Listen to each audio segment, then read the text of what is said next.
Morning. My name is Blair Williams at the Cumberland County Historical Society, and I'm here on December 21st with Jack Larson. So good morning, Jack. Good morning. So the first thing I'll ask is where were you born and where did you grow up? I was born in Gilead, Connecticut. My mother has gone there to be with her sister and was working on a farm as a cook for the field hands. My father had immigrated from Sweden, and when he was just almost 19, and so they met there, and we were there until after the war, which is World War II, of course. And I'm wondering, what did your family how did your parents make a living for themselves? For the first 13 years of their marriage, my father would manage a big dairy farm in Connecticut, in Gilead, Connecticut. And then after the war, when we moved to Erie, he established an auto body shop. It's Erie, Pennsylvania? Right. Okay. What age were you when you moved to Erie? I was a little over 10. Okay. And then I was 5 when we entered World War II. Okay. And I remember that day very well. Well, was this December 7th? 7th, right. My brother and I were out front playing, and he was 7, and I was going to be 6 in a few weeks. But we were playing in front, and I just remember my mom came to the door. He said, "Boys, come in. We're at war." And what it meant was she wanted us to be there. Even though the war was thousands of miles away, she wanted us to feel protected. And then you moved to Erie at the end of the war. That's right. Okay. Do you have any sort of memories of Erie, or? Oh, I finished going to school there. Okay. And my first churches were around Erie. In west of Erie, I had Fort Church Parish of Conneautville, Harmonsburg, Lionsville, and Beatty's Corner. And I was there till 1966. And then I moved to Cambridge Springs, which was a little east of that part, and had 2 churches there until January 73 when I came here. Mm-hmm. Well, how did you come to be involved as a sort of pastor in the Presbyterian Church? Okay.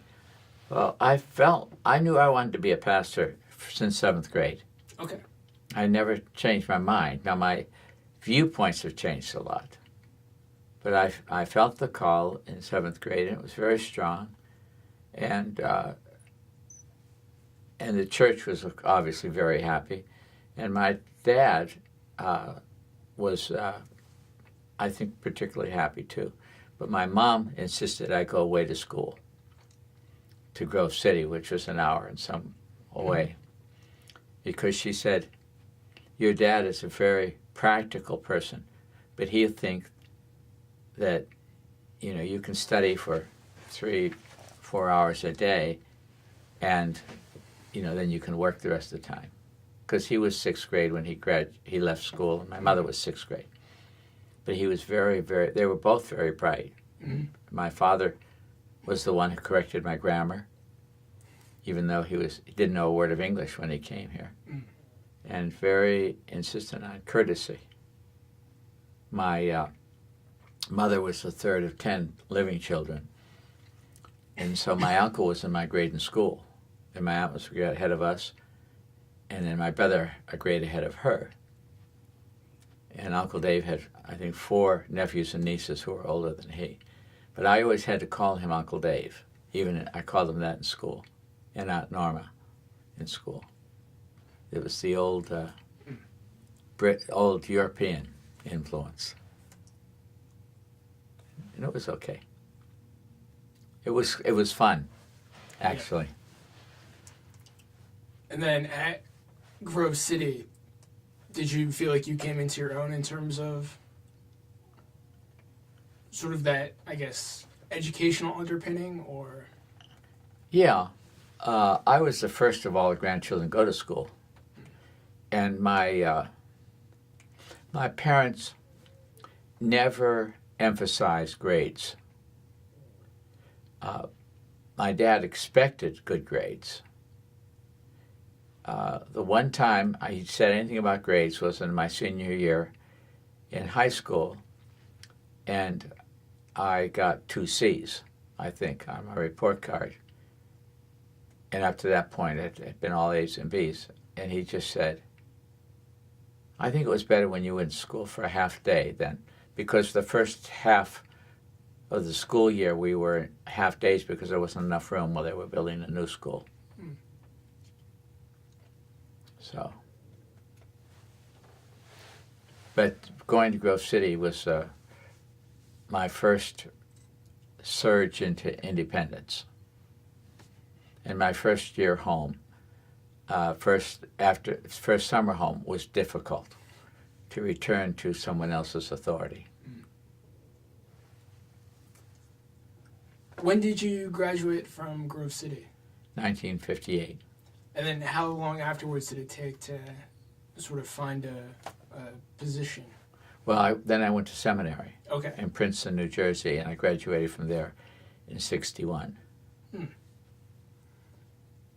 And while I was there, I met Mike Ferguson. I worked for Mike Ferguson. Yeah, I was about to ask, how did you come to meet Mike? I went, first of all, as a youth director, and then the music people left, and I asked for the job and got it. So I was earning $40 a weekend, which in the 60s, early 60s, was more like 400, 500 now a weekend.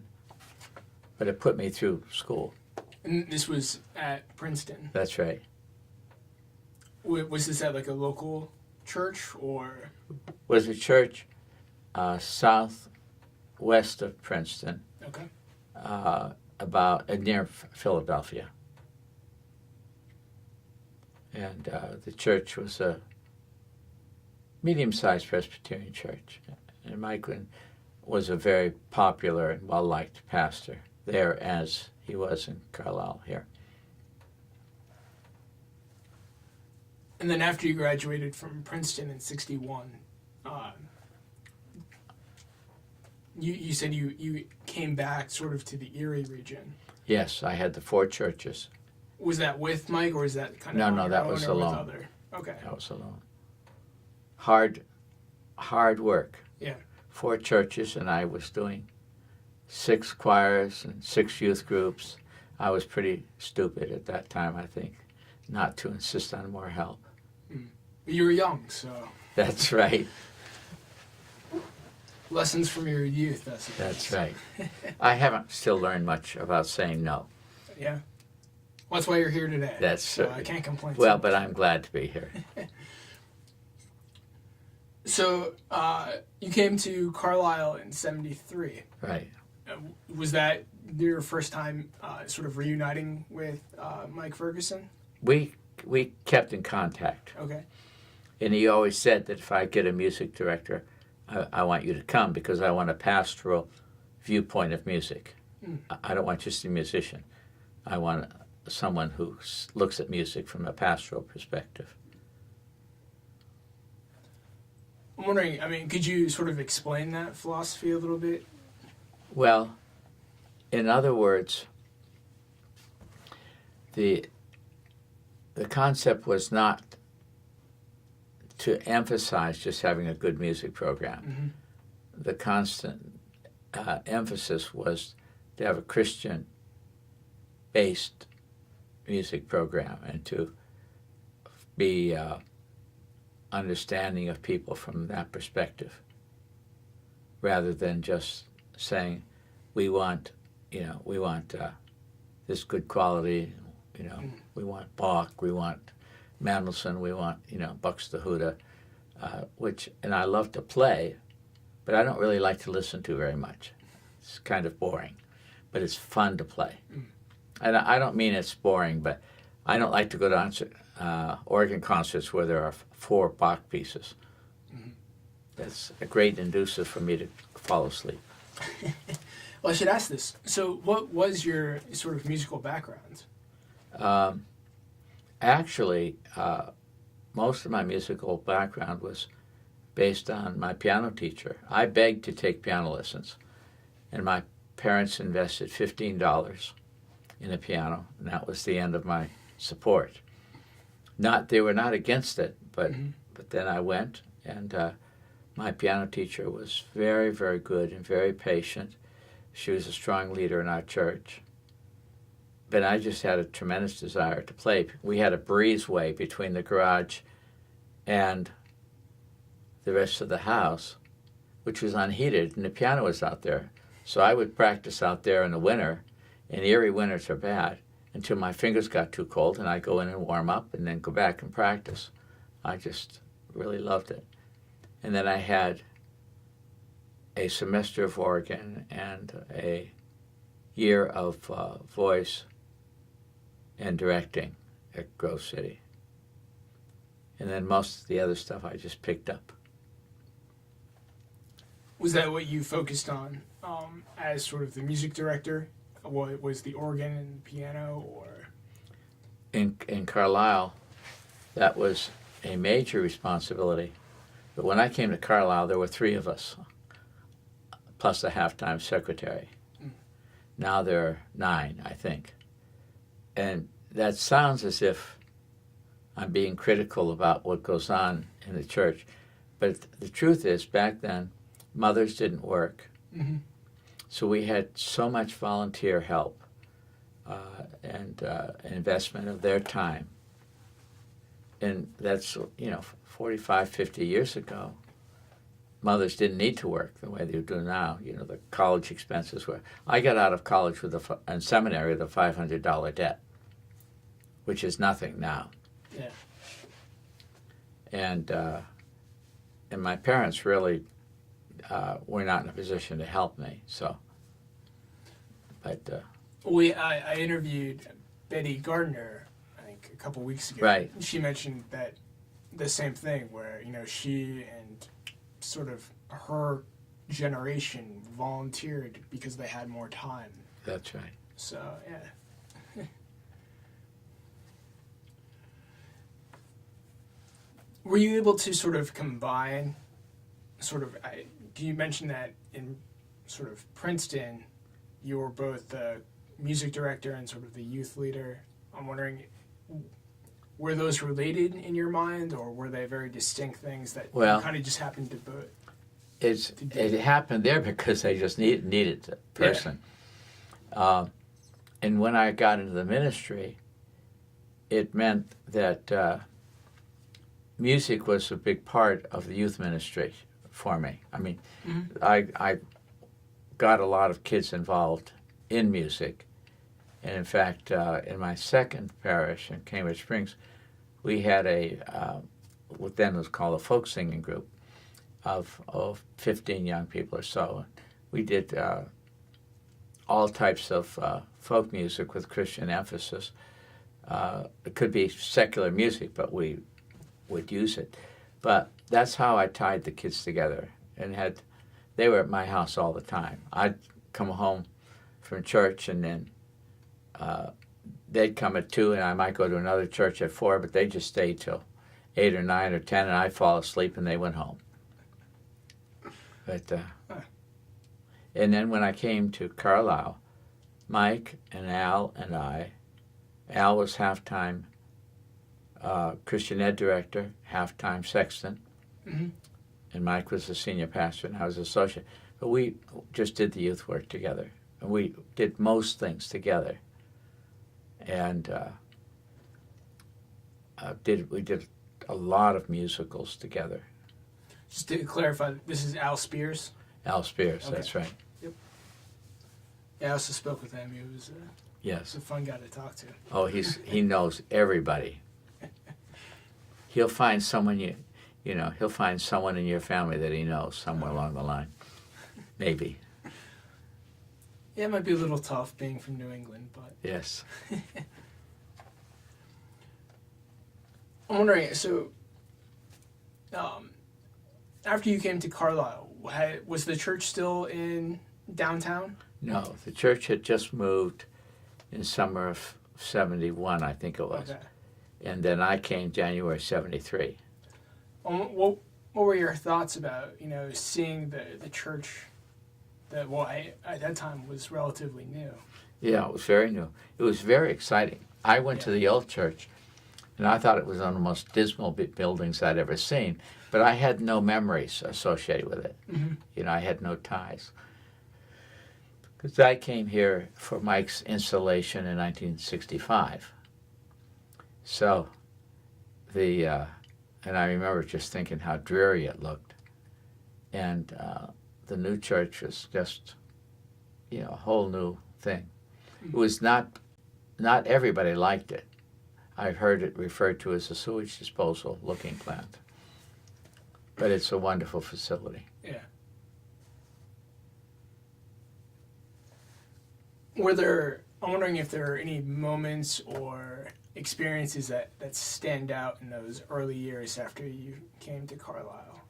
Oh, yeah. First of all, simply the relationship that we had, the three of us had, Mike and Eleanor, was very, very close. Not that we agreed on everything. Mike and I had, some moments of just strong disagreement, which actually I think is important. Mm-hmm. But we understood each other, I think. And I could feel a lot of times when he was going to do something. I remember one time he came down, I had an office in the basement of the church, and he said, "Jack, I want to sing this song for Sunday." And I said, "It's not in the hymn book." And he said, "I haven't told you what the song is." And so I told him the song. And he'd never mentioned it before. And I don't know how I understood that. But we had experiences like that. That he might say, for example, "I want to change a hymn in the church." In the middle of service, "Jack, I think we ought to sing this hymn instead." And that's sort of a no-no with, classical organists. But, I loved it. I enjoyed it. And then he sang. He was a wonderful tenor. And I accompanied him an awful lot. We did a lot. We did home programs, retirement homes, and just a lot of special programs. As a part of the ministry, or As a part of the ministry, right. And we had, at that time, we also had the hospital follies. And so we did 2 or 3 comical things, kind of, for that. And that was fun.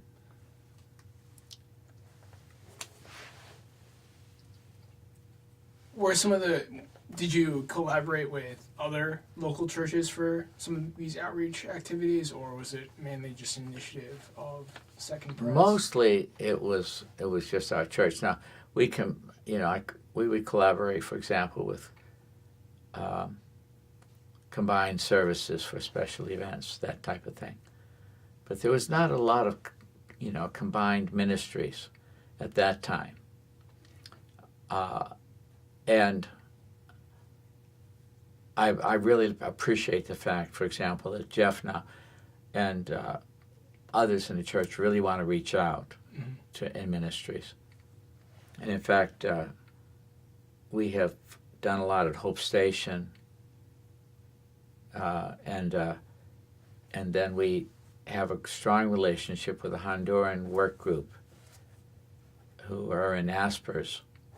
In fact, they were supposed to have left a week ago today, and then somehow the plane got canceled and all their money had been sent home, so they were kind of stranded. So, but I visited them once or twice a week in Aspers, and then and I go to the mosque almost every week because we want to have a good relationship. We want to have a positive relationship with them. And the imam said to me, maybe a month ago, they're asking me to teach another course at the library, a Basel library on Islam.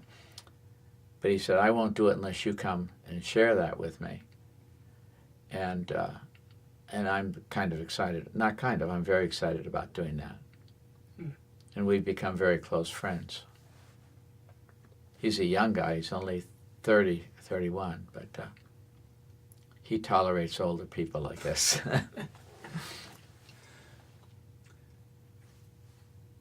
Again, a question popped into my head earlier when you were sort of talking about some of the work you did. And I'm wondering how closely, and I'm assuming incorrectly here, but how closely did you work with the choir? Well, I directed the choir. You directed it, okay. But used an accompanist, a piano accompanist, Ann Trexler, who was accompanist until just this past few months in the church. And actually the present director of music likes to play and direct at the same time. I like to do it separately for two reasons. One is that it's easier to concentrate on the choir. Mm-hmm. And secondly, I like to use more people. And the accompanist, she had very, very good piano skills. And so it was good. And then I also used an organist who was my main substitute, but I had her do some preludes every week. We used her virtually every week. I'm wondering if you could just sort of, what was directing the choir like in terms of just sort of, I guess, maybe on a weekly basis and then sort of overall sort of? I love directing the choir, the sanctuary choir, but when I ended there, we had 10 music groups in the church. And I was involved probably with half of them. My main emphasis was on choir work, in the choir. Okay. But we had, I then directed a younger youth club choir. We had a youth, which started at third grade, part of the time. And then we had a middle school and a senior high youth group. And then we choir, and then we had just a small group of girls who sang. Maybe there were 8 or 9 in that group. So that was all on a weekly schedule. And then, but that was tied in with, like, I taught confirmation class, did a lot of visiting, home communion calls, preached about once a month. Did a lot of visiting, which I like. Except the only problem with that was that I felt guilty because I couldn't cover everyone. Mm-hmm. I always went through Christmas and Easter and so forth thinking, I should have seen someone. And that made me feel bad. Mm. But getting another associate pastor finally in just before I left, who was there my last year or two, she took over a lot of things, and then I was freer to do some things. We also, music tied in with the whole youth club because we had the young people participating in church a lot more. We did the first musical that we did was It's Cool in the Furnace, which was about Daniel. And then the second one, which was very much appreciated and liked. And then we did a musical by Benjamin Britten called Noah's Flood. I don't know if you've heard of that or not. But it's basically an opera, and we had 200 people in it. Close to 50 in the orchestra, and the rest were kids. And the kids were, teachers were telling Mike, the kids are going up and down the hall singing, Kyrie, Kyrie, Kyrie eleison. Just the part that they had to learn. And everyone had masks on, for the animals. And then we did Godspell twice. We did It's Cool in the Furnace, not another, 2 more times. We did Joseph and the Amazing Technicolor Dreamcoat. And Mike and I really worked very, very closely in those musicals. And I wrote a musical called Whale of a Tale. And we had a whale that was probably 12, 14 feet going down the center of the aisle with music inside, and then it squirted water out of the congregation. And the people loved it. It was not heavy rain, but, Yeah. Well, I'm wondering, how did the job of associate pastor sort of change between when you started and then when you retired? Well, it didn't change so much until the last couple of years. It just seemed to me that there was more and more to do all the time. But then, first of all, the church knew I was going to retire, and that we needed a separate music person versus an associate pastor. Because not many musicians want to be an associate or have a degree to be an associate pastor, and not many associate pastors want to be a musician. So just over the years, it slowly evolved that way. But mostly after Mike retired, because our relationship was based on kind of that definition of what we were doing that was tied in together. And now the associate pastor just does, a lot more teaching, a lot more visiting. Jennifer will tell you that. She's a tremendous care ministry, taking care of people. But also, in the latter years, I developed an interest in mission in Mexico. Yeah. And well, that was it 78 that you led a youth? 77 was my okay. first youth thing. 3 of our young people went along with the whole synod group. And my biggest fear was that at that time there were planes being hijacked to go to Cuba. And I was so afraid that the kids would get on a plane and say, "Hijack, hijack," which sounds funny, but it was, it's like those words that the president doesn't want anymore. Said, like transgender and all these things. That was a word, but it was a threatening word on a plane. Yeah. But it exposed me to a lot. And then after that, the pastor who hosted us had his son come to go to high school here, and then his cousin, Moises Bustamante, who became my son, I adopted him, came, and then since then I've had a long, long relationship. I go every year, maybe sometimes close to 3 months a year to Mexico, where I not only live with my family, but where I've done, some preaching, and a lot of directing, a lot of playing. And that's interesting. And it's interesting being involved in another culture. Mm-hmm. Very fascinating. Have you become more involved since you retired, or were you always... Oh, I did become much more involved. Mm-hmm. I was able to spend more time there. But now I spend a lot of time with the Hondurans and going to the mosque and trying to develop, more relations, among these different groups. In Carlisle. Right. Yeah. Well, actually, the mosque that I go to is on Simpson Ferry Road toward Sharmanstown. Okay. Very close to Sharmanstown. But, still in the Cumberland County area. Mm-hmm. You mentioned, Mike and Al and some of the people that you've worked with. Were there anyone else that, or maybe members of the congregation who stood out to you over the years, or? Oh yeah. Well, our secretary, Muriel Williams, was secretary for 30 years. She had a very definite way of doing things, and I drove her crazy at first. But we got to be very, very close friends. She was a wonderful singer, a contralto, but she could sing. She could probably have sung soprano had I wanted her to.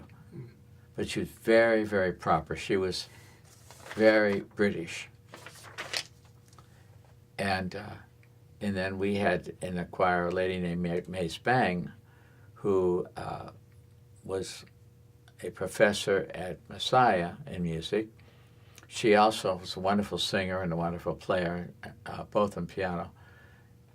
Organ was secondary to her, but she could do very well on the organ. And she did solo work with the Philadelphia Orchestra, so I figured she was pretty good. And we had, people like the Leidies, the Lockharts, the Frys, the Maslins, all wonderful. One of the things that I really appreciated about the church was that there are a number of people who are definitely way up on the economic scale. Mm-hmm. But I don't think we ever had anyone say, I'm not going to contribute if we don't do this. One of the other things that I appreciate about the church is that we change officers every 3 years. That's the length of a term. And you can serve 2 terms, but it's our decision no more than 2 terms because we didn't want people to have ownership of anything. That it's meant to be the ministry of the people. And that's where, when I came here, in fact, I told them I did not want to be called the minister of music. I wanted to be called the director of music and wanted the congregation to be considered the ministry itself in music. One other thing is that I will have to tell you I'm noted for is telling terrible puns. Okay. I mean, I just, they're just there, and they just come out, and people groan and moan, but it's part of me. Well, actually, you shared a nickname before we started recording. I'm wondering if you could tell me the story about how you got it. Okay.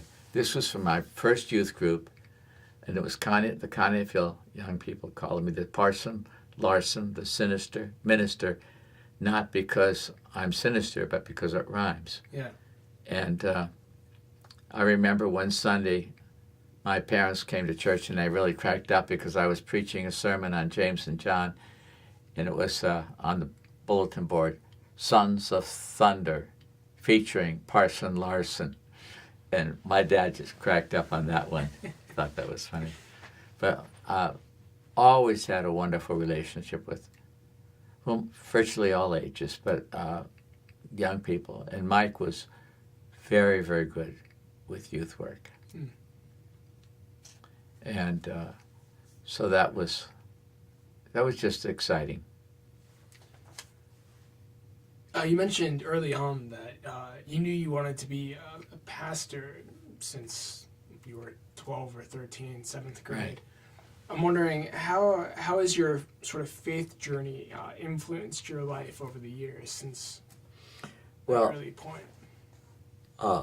One of the things that I would say is that when I went to seminary or college, I wrote down a list of things that I said, I will not change my viewpoint on this. Just certain doctrinal things. And through the years, I realized that when I did that, I was restricting how God could influence my life. And that I had to understand that God would reveal different things to me, or I would learn different aspects that were more important than simply doctrine. And doctrine was very, very crucial in the life of the church when I was growing up. I was in a very conservative church, generally. And, for example, in one point, for example, in baptism, when I was in Cambridge Springs, a Baptist lady was telling me why she believed that only by immersion was a baptism a reality. So I remember thinking that, and I said to her, so in other words, you think I'm going to go to hell because I have been baptized? And she just stopped and she said, no, I don't believe that. And that was, in a way, shared with me how I was not to be restrictive in my own way about things. The imam and I were talking, and we talk every week. But one day we were visiting after the prayers, and he said, Jack, he said, I know I'm not going to make a Muslim out of you, and you're not going to make a Christian out of me. But we have a relationship in God. That is what's really important. And I really appreciated how he faced that.